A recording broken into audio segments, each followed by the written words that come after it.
On Blonde in particular, he represents himself as being part of the pop demi-monde. Leopard Skin Pillbox Hat is a perfect example. That is really a song about being among fashionable people. And that was new. And there's a lot of that on that record. The sense that he was now separate. It was very hard, although God knows it didn't stop anybody, to take that record as being your leader's record. He was no longer in your world. And that was made clear again and again and again on Blonde on Blonde. And this status began to weigh heavily on Dylan as the world tour rumbled on. He cut an increasingly frayed and harassed figure as the pressure from both press and public became ever more intense.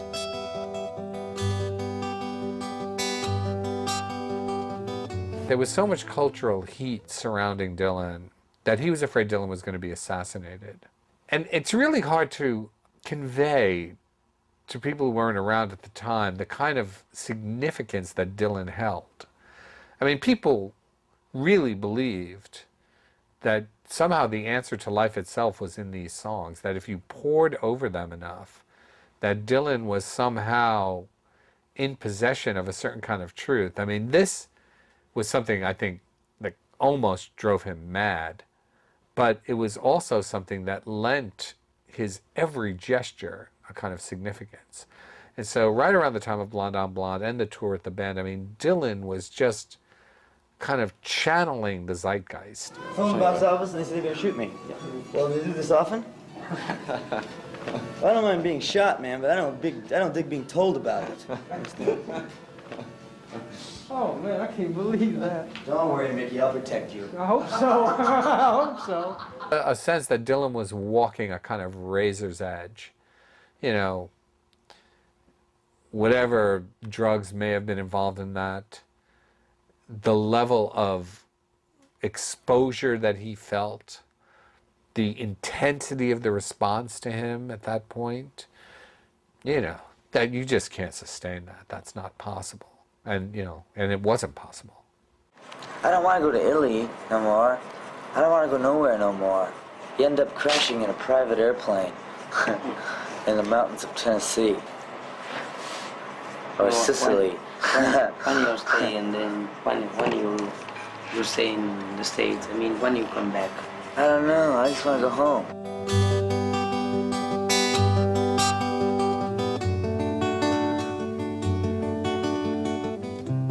A brief respite came in late May following the wind-up of the tour. Dylan returned to his home in Woodstock, upstate New York, to recuperate ahead of a series of concerts slated to begin later in the summer. The Dylan that retreated to Woodstock after the 1965-66 tours, electric tours, was a pretty wrecked human being, a guy who'd been, you know, seriously overworked by Grossman, booked into far too many shows. Dylan was in bad shape.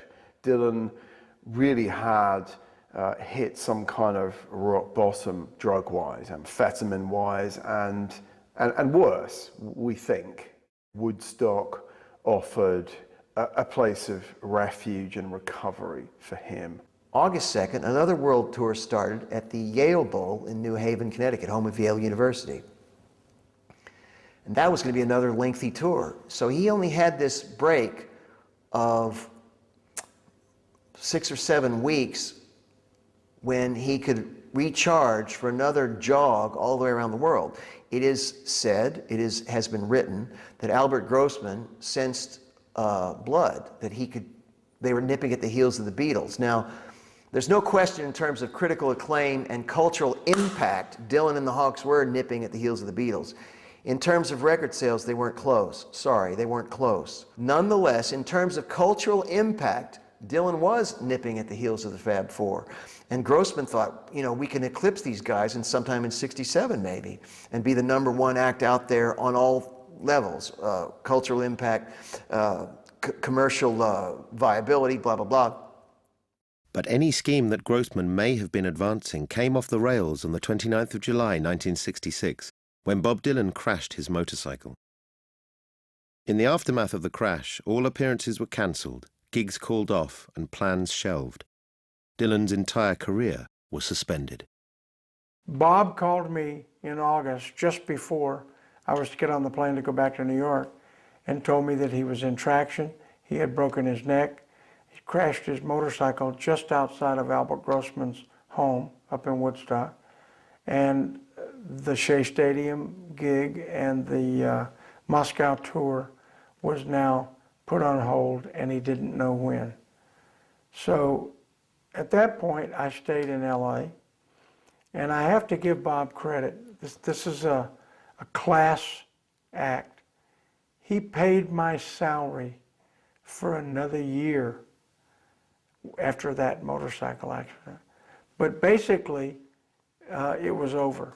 How bad was the accident? There was an accident, but more importantly, did it offer Dylan a good excuse to pull back from the madness, the psychosis of the electric tours, of all the booing and the drug misuse? And this is when we begin to see the first inkling of the newest Bob Dylan, the then new Bob Dylan, where he cuts his hair and starts toning everything down and getting away from the maniacal Benzedrine-like beat of the Hawks and Highway 61 Revisited and the World Tour and all that kind of thing, and starts to become the more reflective family man that you see on John Wesley Harding, Nashville Skyline, Self-Portrait, New Morning, to say nothing of the Basement Tapes.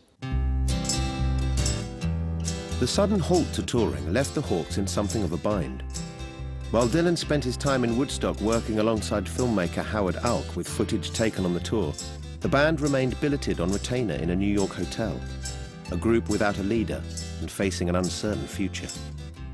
There was a sort of limbo period where they were in New York. It certainly wasn't overtly clear that they would continue as Dylan's backing band, particularly since it seemed that Dylan had, at that point, no interest in the short term in going back out on the road. At a certain point, Dylan issued a clear invitation to come up to Woodstock. You know, let's see what happens. Move up here. It's fun. You know, it's beautiful. Come up here and see what happens. Bearing in mind they were still actually on contract. The band's contract never actually lapsed. They were on a retainer for Dylan. So I guess he thought, well, I'll use these friends and just see where we go from here. It was an invitation that brought the Hawks into the heart of Dylan's artistic life. Their move to Woodstock in early 1967 terminated their career as a backing band as they started to play music alongside Dylan in a process that would eventually become known as the Basement Tapes. Bob would become an educator, and like other educators, probably benefit more by the experience, the challenge of coming up with an interesting way to learn. By coincidence or deliberately made the calls and said, I want to do this, something that I do very well, and I believe you have the skill and the posture that you could benefit by this. The Basement Tapes began life really as a simple case of, you know, let's get together this afternoon and maybe tomorrow afternoon and the afternoon after that and just play and have some fun, you know, and drink a bit and smoke a lot of reefer and just see whether we can find some new musical language or form to work in, I think. And I showed the clouds how to cover up a clear blue sky and the tears that As an initial step, Dylan took the Hawks back to sources of his inspiration, playing traditional folk songs, as well as covers of Woody Guthrie, Hank Williams, Johnny Cash, and other greats of American roots music. showed the clouds how to cover a big clear blue sky. But the tears I shed for that woman are going to flood you, baby.